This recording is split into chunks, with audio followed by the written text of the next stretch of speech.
Jadi di ronde 1 saya terpukul telak sekali ya di dagu, saya jatuh sampai bahkan 2 kali gitu. Jadi berarti masih ada harapan bagi para penggemar Chris John untuk bisa melihat Chris John kembali berlaga di atas. Halo pembaca Babe, kembali di Babe One on One. Kali ini edisi spesial menjelang HUT Kemerdekaan Republik Indonesia yang ke-75. Pada edisi ini kita akan mengobrol dengan tokoh-tokoh yang patut kita sebut sebagai pahlawan masa kini karena telah mengharumkan nama bangsa dengan kontribusinya. Nah, di edisi spesial ini tamu saya adalah legenda dunia tinju Indonesia, ya, the one and only, the Dragon, Chris John. Kita langsung ngobrol bareng.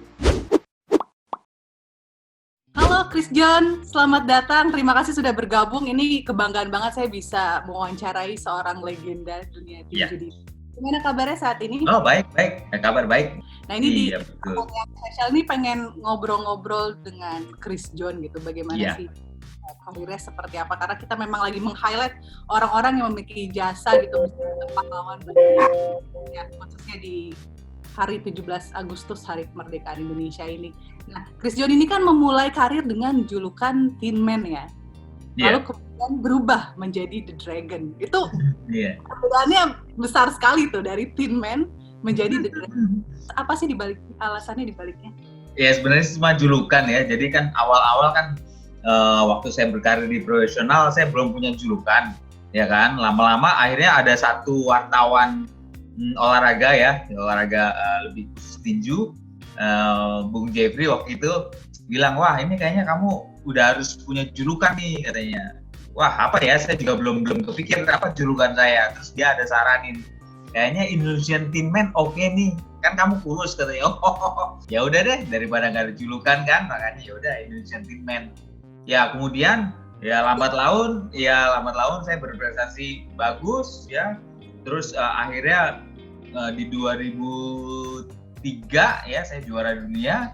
Akhirnya saya berpikir, waduh, kayaknya Indonesian Tin Man kayaknya kurang greget nih, orang kayaknya kurang takut nih kalau wah si kurus enteng berarti kurus kan gitu, dan kurang menjual logonya.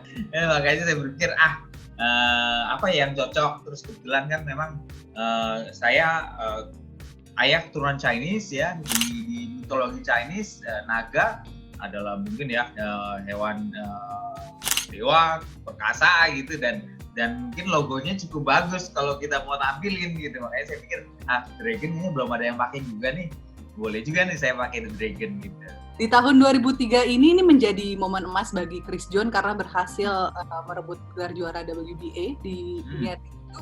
Nah, bisa diceritain nggak sih momen kemudian akhirnya bisa menyandang gelar juara? Karena Anda beberapa kali pernah bilang bahwa oh ini saya beruntung, ini adalah semua jalan Tuhan, saya menjadi juara dunia. Yang pasti yang satu kata yang bisa saya bilang adalah dream come true ya. Jadi nggak gampang, jadi maksudnya ya memang bisa mendapatkan peluang seperti itu gitu. Walaupun mungkin dulu ada beberapa petinju di Indonesia yang memang bagus-bagus, punya prestasi bagus dan masuk di peringkat dunia, tapi mereka ya itu kurang beruntung, nggak bisa dapat kesempatan untuk bisa menjadi juara dunia gitu. Makanya saya bilang, wah ini apa sih ya, memang mimpi yang menjadi kenyataan. Saya sudah masuk di peringkat dunia dan kesempatan itu datang gitu. Makanya saya bilang, wah ini memang ada benarnya bahwa ya luck is what happen when preparation meet opportunity gitu. Jadi saat saya mempersiapkan dengan baik, ada kesempatan. Nah itu keberuntungan buat saya. Yeah.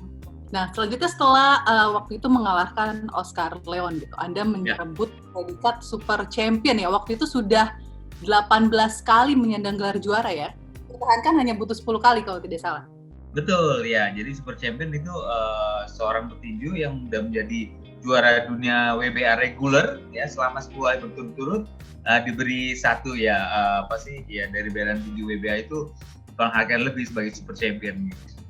Mungkin di saat ini orang setuju kalau Chris John ini unstoppable gitu, susah untuk ditembus gitu. Nah dari 8 pertandingan ini nih, ada nggak sih yang mungkin selalu teringat sampai saat ini?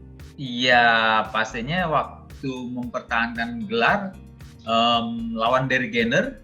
Waktu itu dia memang mantan juara dunia yang punya nama sekali gitu, dan pukulan-pukulannya memang mematikan. Sempat waktu bertanding dengan Derek Gainer saya sempat jatuh terpukul gitu. Tapi akhirnya saya bisa menangkan itu ya. Lalu lawan Juan Manuel Marquez di waktu itu di Kalimantan. Juan Manuel Marquez itu yang waktu itu bertanding dengan Pacquiao yang Pacquiao KO. Nah itu saya lawan dia juga dan memang kemampuannya ya di luar rata-rata, sangat-sangat bagus sekali. Tapi puji Tuhan saya bisa menangkan itu juga ya. Dan yang dari semuanya itu ya saya bisa mempertahankan 18 kali itu yang menurut saya berkat yang luar biasa dari Tuhan ya. Ketika di beberapa momen Anda sempat jatuh gitu ya, apa sih yang bisa membuat Anda bisa tiba-tiba kembali berdiri dan akhirnya bisa memenangkan pertandingan itu? Ya, waktu itu saya teringat di tahun 99, waktu itu saya harus memperebutkan gelar juara nasional yang melawan almarhum Alvarizi ya. Jadi memang nama besarnya bukan cuma isapan jempol, bahwa dia mempunyai pukulan yang sangat keras sekali ya. Jadi di ronde 1 saya terpukul telak sekali ya di dagu, saya jatuh sampai bahkan 2 kali gitu. Dan memang dalam benak saya sempat berpikir waduh ya, sampai di sini nih selesai nih gitu kan. Tapi saya akhirnya berpikir saya harus memotivasi diri saya sendiri, yang kebetulan waktu itu ibu saya yang biasanya nggak pernah nonton ya itu datang untuk nonton langsung. Saya berpikir bahwa waduh, saya nggak mau membuat ibu saya sedih waktu itu, dan saya berusaha keras bisa bangkit dan akhirnya saya bisa menangkan waktu itu pertandingan. Chris John juga sempat menjalani 2 pertandingan di Amerika Serikat ya waktu itu ya. Betul, ya. Dan saat itu menarik juga karena lawannya sama, yaitu Rocky Juarez ya. Ya betul, Rocky Juarez. Ya. Di pertama, kemudian rematch di tahun berikutnya. Nah kita tahu kan tinju ini di Amerika Serikat ini salah satu olahraga yang besar dan punya platform dan fans yang besar juga gitu ya. Apa sulit sih melakoni pertandingan di negara yang memang memiliki fondasi dan platform tinju begitu besar? Apa sih tekanan yang dirasakan saat itu?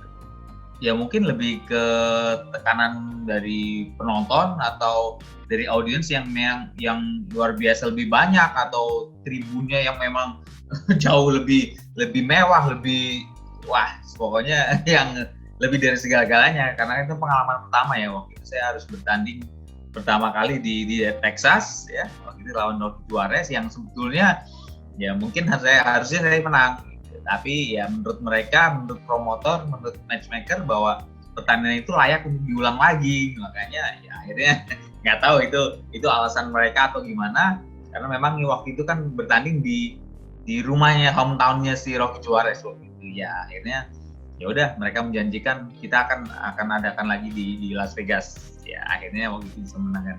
Oke. Nah ini setelah banyak pertandingan dan gelar juara yang berhasil dipertahankan selama sudah berkali-kali gitu, akhirnya pada Desember 2013 Chris John memutuskan untuk pensiun gitu. Oh iya. Tapi kan mungkin salah satu yang diingat orang-orang bahwa pensiunnya setelah mengalami kekalahan yang satu-satunya dialami sepanjang karir gitu. Mungkin ini bagi banyak orang suatu shock gitu. Nah, apa sih alasannya saat itu untuk memutuskan, saya memutuskan untuk mundur, untuk retired gitu? Ya, pertama emang saya punya target bahwa di usia 35 saya pikir saya memang sudah harus mundur ya. Dan memang setelah pertandingan terakhir saya merasakan bahwa fisik saya sudah sangat berbeda sekali. Apalagi saya harus mempertahankan di berat badan yang sama gitu ya, di kelas bulu 57,1 kg featherweight ya.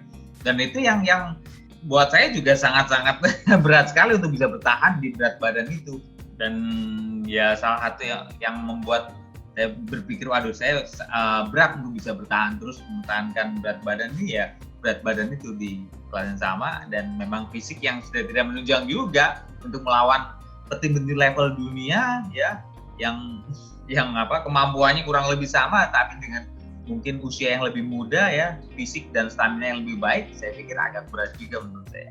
Makanya saya mungkin sekarang setelah 2013, sekarang 2020 sudah cukup lama, ada rasa kangen nggak sih untuk kembali bertanding secara profesional? Kan kita tahu nih saat ini yang lagi diomongin banyak orang ini karena Mike Tyson akan kembali. Iya. Akan kembali bertarung di ring gitu. Iya. Menyangka gitu setelah berpuluh-puluh tahun dia kembali berolahraga, membentuk tubuhnya kembali semula. Nah itu gitu. Buat saya sendiri sih nggak menutup kemungkinan ya, kalau memang ada tawaran dan deal yang baik ya kita akan pertimbangkan itu gitu. Jadi berarti masih ada harapan bagi para penggemar Chris John untuk bisa melihat Chris John kembali berlaga di atas. Betul, masih ada harapan, tinggal tunggu kontraknya aja gitu kan.